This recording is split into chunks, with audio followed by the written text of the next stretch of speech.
Good morning. This is northern Wisconsin, Anathoth Community Farm. There's like 400,000 of you that follow this on YouTube, so good for you. There's some good info there. We are officially a disaster area. A week ago, just about, it's Thursday, today is Thursday, this happened on Friday. We got hit, as you can see, by 100-mile-an-hour straight line winds. We're in the pocket that really took a hit, although hard to believe there's some people who got hit harder than us. We do pastured animals, beef, eggs, chicken, pigs, and have been for 10 years. So as you can see, there are some risks involved in having pastured animals. The risks are getting a little higher all the time. I can tell you that in the 11 years we've been using chicken tractors out here, we've had strong enough winds to kind of just shift the tractors a little bit, like 5 to 10 feet here or there. This season, and it's only mid-July, we've already seen them shift twice, and then this happened. So yeah, this is a real deal. I still am a firm believer in pastured animals.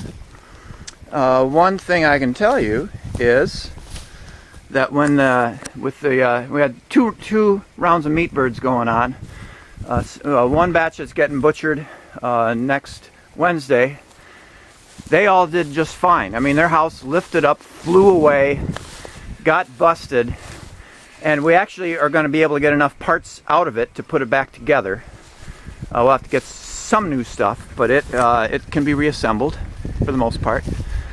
And when I came out, you know, right after this storm lasted about 15 minutes. And came out to look at them, and they were all just huddled in the grass, wondering what hit them. But they were fine. The little guys were not so lucky. We had just put our last batch of the season into their outdoor pen. So they'd been in a brooder house for 3 weeks. So they were pretty little when this hit them.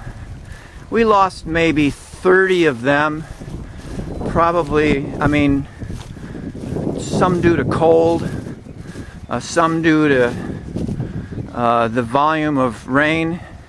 They're estimating about 6 inches of rain in 20 minutes with 100-mile-an-hour winds. So it's like standing in front of a fire hose shooting at your house. So those guys had the toughest time.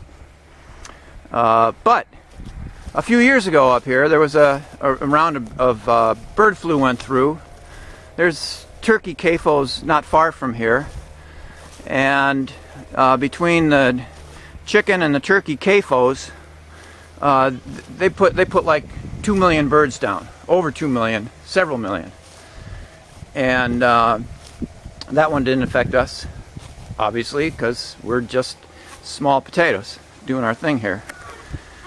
So there's risks involved in having these guys outside, and there's risks involved in having them inside with all the stuff that happens in a CAFO with feeding them antibiotics and the cruelty and blah blah blah.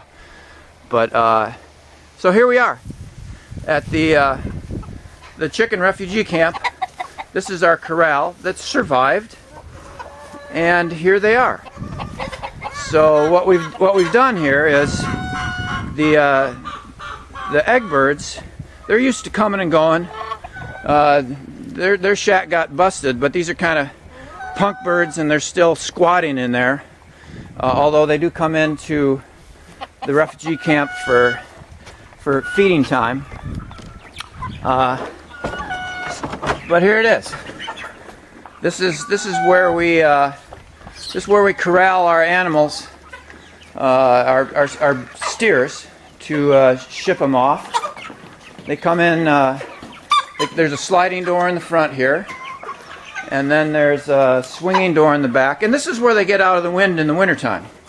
This is their shelter area, and again, I'm amazed that this thing stayed together, but it did. So we had a place to move everybody, and they're doing okay. And like I said, the big birds get butchered in a week. The little guys will be with us for five more weeks, and then the hens, they just don't care. They just do what they want to do.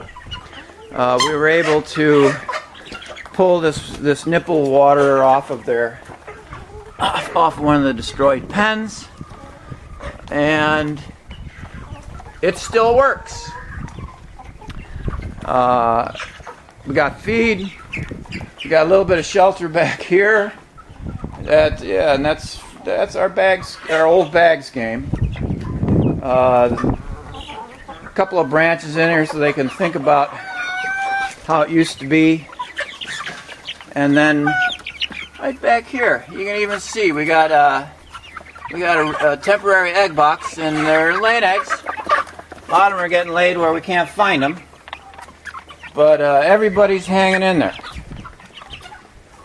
So I'm still willing to go with the risks involved in pastured animals. You got better biology going on out in your fields. You got a better product in terms of both eggs and meat.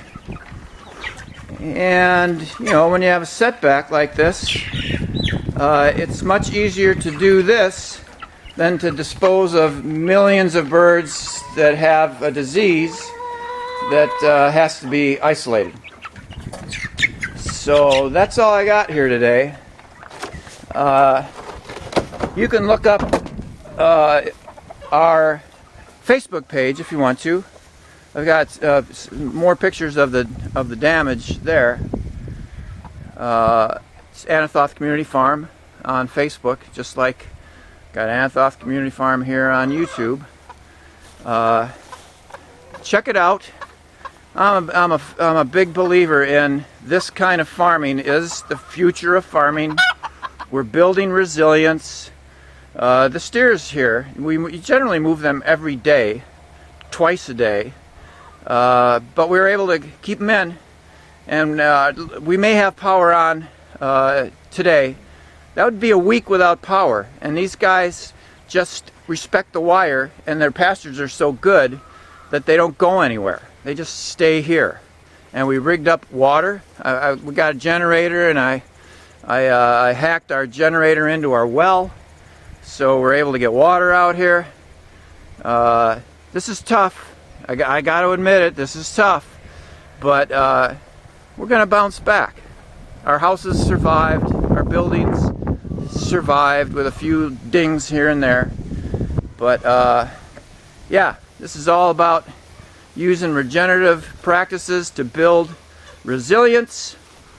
We're actually thinking we got to get the chicken pen together like tout sweet, so we can isolate the birds that are getting butchered on Wednesday from everybody else. That's it. I'm sorry I have to show you this, but I do. Have a good day, and don't be afraid of wind. I'm serious. Don't be afraid of it. You can recover from it. Have a nice day.